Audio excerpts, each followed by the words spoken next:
maybe one of the most impressive things, or confusing, or unexpected, was how fucking good GSP looked. The dude's gone for 4 years, comes back, and immediately I see him moving around and popping the jab, and I'm like, Jesus Christ, he looks like GSP. I wasn't that. And everyone's like, oh, here's Schaub, the hater. No, I wasn't that in love with GSP's performance. You weren't?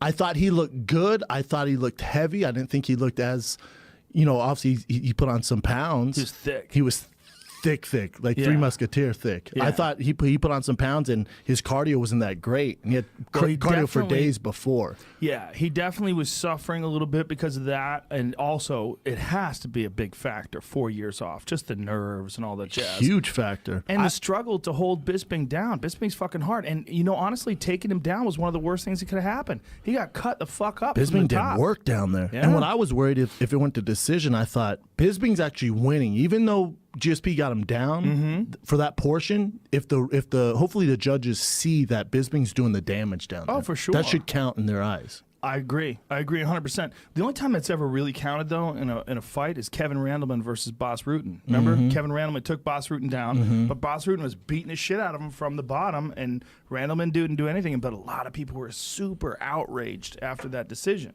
That was a weird one because most of the fight was spent with Boss on the bottom and Randleman on top. That's old school. I think GSP obviously looked great, passed the test.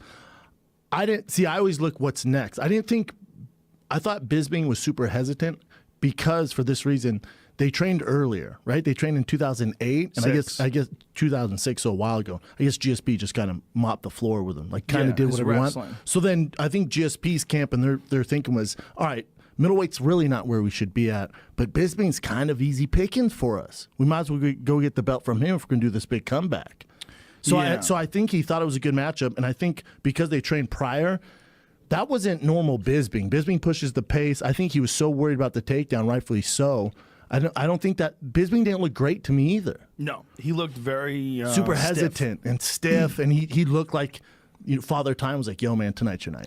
I don't think it was a Father Time thing. I think it was in the back of his mind. I mean, he was very openly admitting that GSP dominated those training sessions that they had in 2006, and he was saying, "Look, I'm much better than I was back then," which I'm sure he is, but you can only get so much better. It's also a mental thing. Yeah. Like, damn, when he did that, and he's impossible to get off. So Yeah. I think he was very reserved. But I thought after 4 years, hell yeah, George looked good. Did George look good enough to beat like a Whitaker or Yoel Romero? Probably not. Not to hate on not to hate on what's going on right now because the epic night. I just look at the real middleweights, meaning Whitaker, Yoel, Luke Rockhold. Yeah. And with those cardio problems, I was like, this was a fun one. And you're crazy if you think he's going to fight again at 85. That ain't happening. I don't think so either. I can promise you that's not happening. I think he drops right back down to 170. He's fighting Woodley next. Yeah, when I was thinking about him fighting, and Woodley's no fucking picnic. That's not a cakewalk. That ain't a good time. Matchup-wise, that's very tough for GSP. But, Woodley's been dealing with a shoulder injury. He hurt his shoulder pretty bad in that fight early in the Thompson fight. And so what he does about that is that's what's up in the air. If he chooses to have surgery, I believe he has, I don't know if he's talked about it, but I think he has a labrum tear. So the question is what he decides to do about that.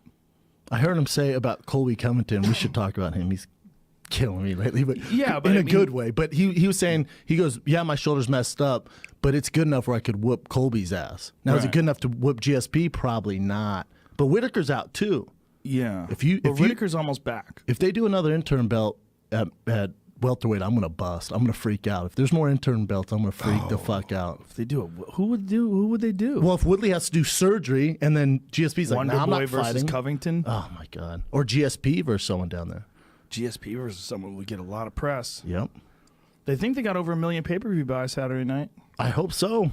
Yeah. I hope so. I thought it was gonna do around 700s. They might have got 1 million just from Canada. They said Canada was tracking higher than the pay-per-view for Mayweather versus McGregor. Really? Yeah. Canada, come on. Canada's crazy for GSP, bro. Love him some GSP. I mean, he won Athlete of the Year back when the UFC was like not nearly as popular. It's true. He's pre-Ronda and pre-Conor, he won Athlete of the Year in Well, Canada. now obviously there's the Conor McGregor effect, but there's no one in the UFC who can go to Canada and sell out the Bell Center, No. Giant Toronto. Now you can do that. His next fight, you can go up there and do that. Oh my God, his next fight, now he's the middleweight champion of the world. Holy shit. Jesus Christ. You know in his contract, and Dana said this, but contracts are like pinky swears in the UFC. They're kind of like, all right, whatever. You know what I'm saying? I think, in his contract, he said this, and it's in his contract, he has to defend the middleweight title. But again, I don't think it's going to happen. Because you hear, if Freddie Roach talked about how 85 is not where he wants to be at when they asked him what's next. And then also remember, all this adds up. It's easy to figure out. You don't have to be fucking Sherlock Holmes. Whitaker was cage side. If that fight was next, the way you rip your promo is bring Whitaker into the cage. They're like, nah, son, you're good. You sit there. You ain't coming in here. We don't need that right now. Sober October's over. It's definitely over. Yeah, I don't know, man. Whitaker, I'm sure would want that fight. But Hell yeah, he'd want that fight. I don't think GSP was ever really considering it. No, I don't. It's just not a possibility. I think GSP. Woodley's next. But, yeah. With Woodley injured, here's the real crazy question. If Conor defends against Tony, and that's a big fight. Which I heard is in March. That's the rumors. What do you think about GSP versus Conor? I know, right? What? I'm whispering because it's crazy.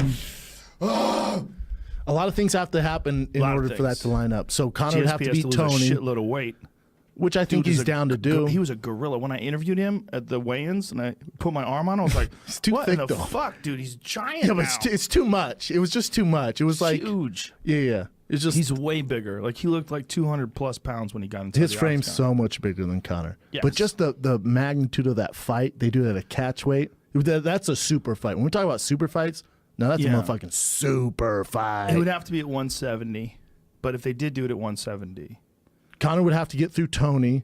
Yeah. GSP's going to have to beat Woodley, and then you get an end of next year. There's a lot that has to line up because Conor that's beating a big if. Tony's Beating a Woodley's tough a one. giant But if. even if he doesn't, it's still a super fight, right? If he loses by devastating knockout, it's not a super fight. Yeah, We're I'm probably trying to see not that. going to see GSP again. The thing about Woodley is if Woodley wins, you're probably going to the hospital. Unless your name's Wonder Boy, and then Well, you're probably going to sleep yeah. on the couch as a fan.